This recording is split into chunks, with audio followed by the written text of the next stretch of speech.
Oh, hey, didn't see you there. I was just reading the fabulous and hilarious restoration comedy called The Country Wife by William Wycherley.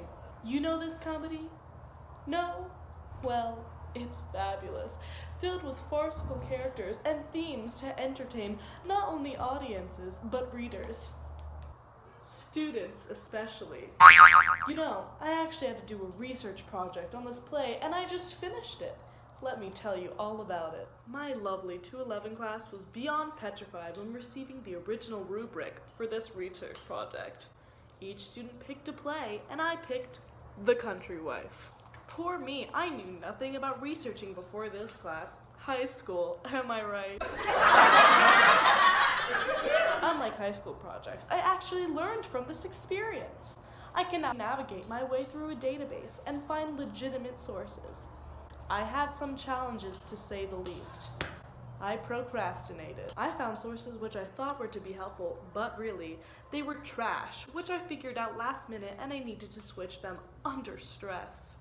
My sources were pretty lengthy too, and not to mention the chaos and the language of the script.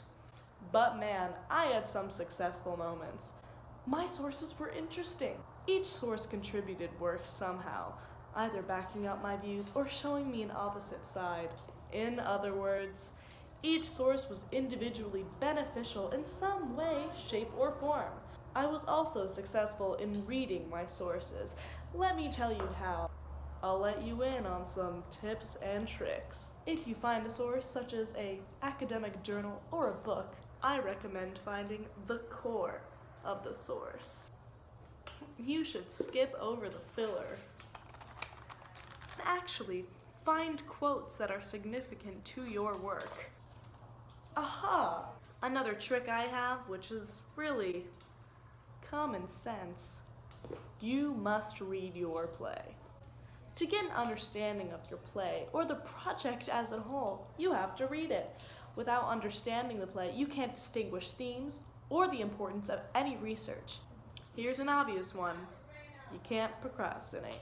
Try making goals for each week so the annotations or the questions due won't be rushed. And you will successfully complete and comprehend your work by that due date.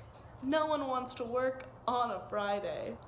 My last tip for you, cite your sources correctly.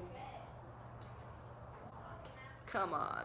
Without citing them correctly, you'll lose unnecessary points that you should have had.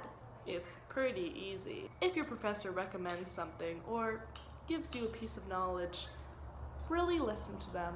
They know what they're talking about. Thank you on listening in, and I know this is a great amount of knowledge dropped, but let it all simmer. Now please, I'm trying to read.